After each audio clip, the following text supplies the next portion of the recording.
Unit महंगा हो गया। आज ही के दिन ताजा तरीन नोटिफिकेशन जारी कर दिया गया है। दैट मीन्स कि आपके आइंदा आने वाले जो बिल है वो आपका बिजली का मीटर भी घुमाएंगे, आपके दिमाग का मीटर भी शॉर्ट होने वाला है। तो बी केयरफुल। ताजा तरीन सियासी सूरत पर थोड़ी सी बात कर लेते हैं। इस वक्त बड़े अहम इजलास चल रहे हैं। मुस्लिम लीग नवाज का मई में इजलास तलब किया गया है। पीटीआई के इजलास और प्रेस कॉन्फ्रेंसेज इस्लामाबाद में हो रही है। एजेंडा एक ही है, सुप्रीम कोर्ट के फैसले के बाद की प्लानिंग क्या की जाए, कैसे सूरत को काउंटर किया जाए, क्योंकि दोनों जमातों के लिए इस वक्त मुश्किल सूरत पैदा हुई है। फैसला तो वैसे पीटीआई के हक में था कि मखसूस नशिस्तें जो है वो पीटीआई को मिल जाए, लेकिन मुश्किल का सामना ज्यादा पीटीआई को है, इसलिए क्योंकि उनके जो अराकीन है अब वो उनको अपने लाले पड़े हुए हैं। पीटीआई ने यह दावा किया है कि उनके अराकीन को गायब किया जा रहा है, और कुछ के आज उन्होंने प्रेस कॉन्फ्रेंस करके तफसीलात भी बताई है कि किस तरह से कौन कौन गायब हुआ। ट्वीट्स भी आ रहे हैं, प्रेस कॉन्फ्रेंसेस भी हो रही है और बताया भी जा रहा है। अब तक की जो मालूमात है, जो तफसीलात है, टोटल 39 लोग आने हैं ना पीटीआई के कौमी असेंबली में मखसूस नशिस्तों के फैसले के बाद, तो उसमें से 25 अरकान ने अपने हलफनामे जो है वो पीटीआई के दफ्तर में भी जमा करा दिए हैं, और इलेक्शन कमीशन में भी लोग पहुंच रहे हैं और अपने अपने एफिडेविट्स दे रहे हैं कि जनाब हम पीटीआई में से हैं और हमें पीटीआई ही कंसीडर किया जाए। तो हलफनामे जो है वो साइन हो रहे हैं। 7 के करीब वो बताया गया है कि आज रात तक आ जाएंगे, और बाकी अभी पेंडिंग है। तो अब जो पेंडिंग है उनमें से एक दो लोग बैरून मुल्क गए हैं। मैंने पिछली प्रेस कॉन्फ्रेंस में वो व्लॉग में दिखा दी, अगर आप चाहें पीटीआई का रद्देमल देखना चाहें तो वो प्रेस कॉन्फ्रेंस आप देख सकते हैं। लेकिन मैं जरा ओवरव्यू आपको बता दूं, मैंने जो कमेंट्स पढ़े उस व्लॉग के नीचे, तो लोग बहुत तपे हुए हैं। सीधी सी बात है, लोग कह रहे हैं कि जब पता था इस फैसले के बाद ये हो सकता है कि आपके पीछे आएंगे लोग, आएंगे, आपको फोर्स भी किया जा सकता है, मजबूर किया जा सकता है, या आपसे निगोशिएट भी किया जा सकता है, और भी बहुत सारे तरीके हैं, तो आप लोग क्यों नहीं सेफ साइड पर गए पहले, और क्यों इन हालात को भांपते हुए अपने आप को मंजर आम से साइड पे नहीं किया। जितनी जल्दी हो सकता है अपने हलफनामे जमा कराएं, पार्टी को देने, पार्टी को दें, इलेक्शन कमीशन जमा कराने कराएं। अब तक तो सबके आ जाने चाहिए थे।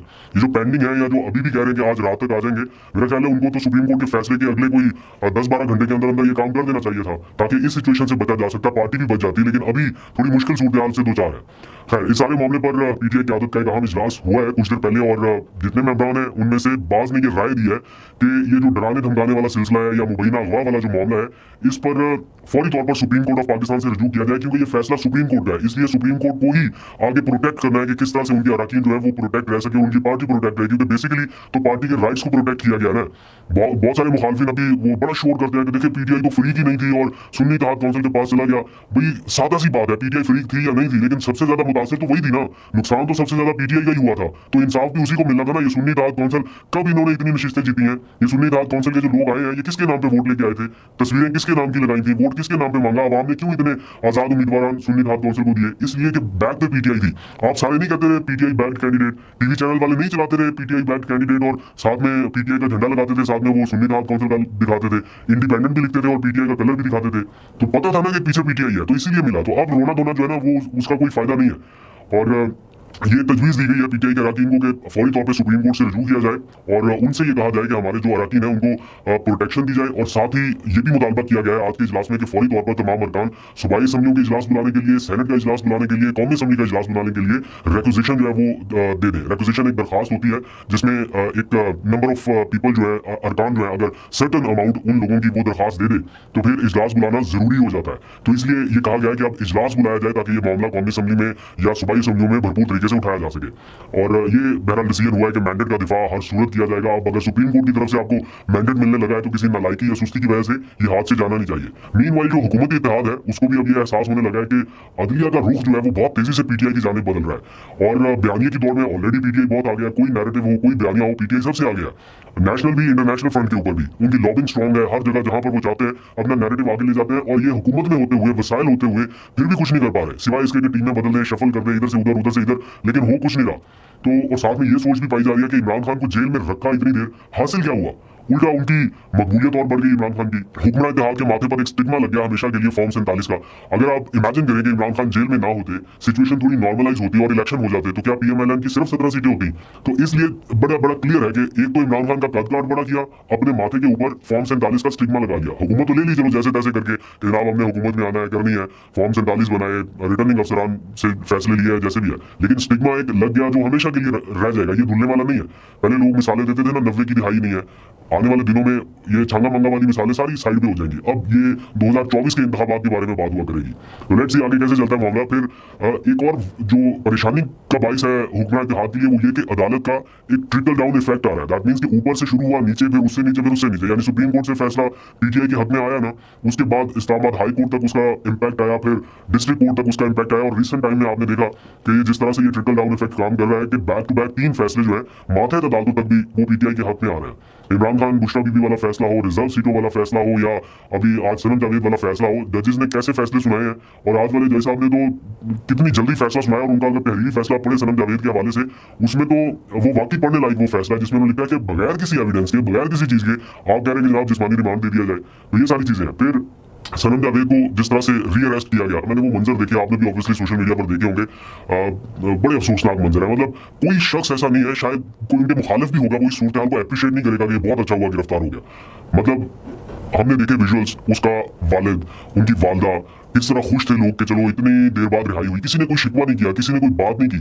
आराम से वो उसके वकील के घर चले गए, और फिर पता चला वहां पे भी पुलिस पहुंच गई उनको रीअरेस्ट करने के लिए, और उन्होंने उतनी ही आसानी से वापस गिरफ्तारी दे दी। दैट मीन्स कि करेज उस बंदी पे एंड है, हौसला उस बंदी पे एंड है। बाकी भी खवातीन है, ये भी उनमें से एक है जिसने हिम्मत की एक बड़ी जबरदस्त मिसाल कायम की है। आई विश कि वो आज रिलीज होती और अपने मामूलाती जिंदगी नॉर्मल अंदाज में जैसे थे वैसे चलाती। आजादी से बड़ी कोई कीमत नहीं है, और जब आप किसी की आजादी सल्ब कर लें, किसी को कैद कर लें, तो मेरा ख्याल है जब तक जेन्युइन रीजन ना हो, या जब तक कोई बहुत सॉलिड आपके पास एविडेंस ना हो, इस नहज तक नहीं जाना चाहिए। और फिर सनम जावेद जैसी लड़की जिसको इतने मुकदमात से डिस्चार्ज कर दिया गया, एक मुकदमे के बाद दूसरा, दूसरे से तीसरा, और लिटरली मैं ये एक्सपेक्ट कर रहा था जब से ये खातून chief justice Lahore high court में बनी है, जस्टिस आलिया नीलम साहिबा, मैं उनसे ये एक्सपेक्ट कर रहा था कि वो सबसे पहला फैसला जो है, बीइंग अ लेडी, खातून होने के नाते, वो सबसे पहला नोटिस जो है वो इस चीज का लेंगी कि क्यों बार बार रीअरेस्ट हो रहा है, एक ही तरह का मुकदमा बनाया जा रहा है, रीअरेस्ट हो रहा है, फिर बेल हो रही है, रीअरेस्ट हो रहा है, डिस्चार्ज हो रहा है, फिर रीअरेस्ट हो रहा है। तो इसके ऊपर कोई ना कोई इसका एंड होना चाहिए था, लेकिन अभी तक तो उन्होंने इस बारे में कुछ नहीं किया। I hope and I pray कि वो आने वाले दिनों में इसके ऊपर करें। कम से कम चीफ जस्टिस पाकिस्तान को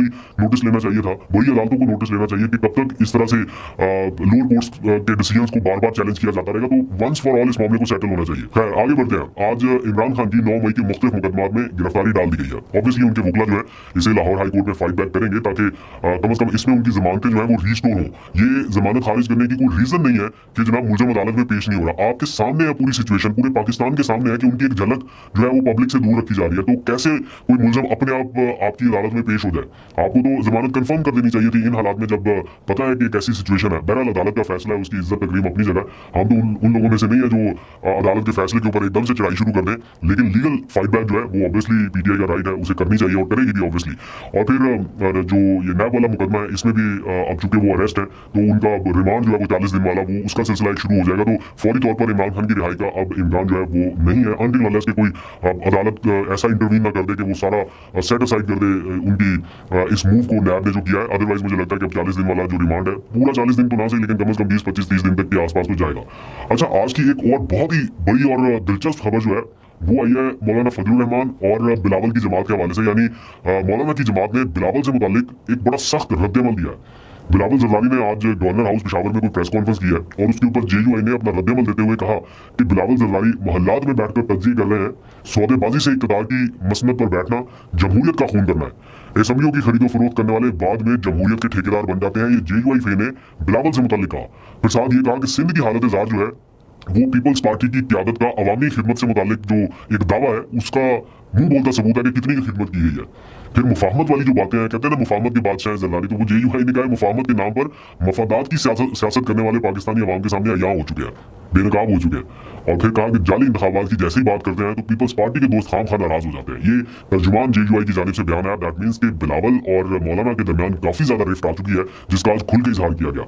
आखिर में पाकिस्तान तहरीक इंसाफ ने डोनाल्ड ट्रंप के ऊपर जो आज सुबह हमला हुआ उसकी मजम्मत की है। बाकायदा मीडिया सेल के जरिए भी एक पैगाम जारी किया गया है, और बैरिस्टर गौहर ने इंग्लिश जुबान के जरिए इंटरनेशनल मीडिया को भी बयान जारी किया। मतलब आज जो प्रेस कॉन्फ्रेंस हुई तो इंटरनेशनल मीडिया के लिए भी एक अलग से उन्होंने स्टेटमेंट रिकॉर्ड कराया। आप भी सुनिए।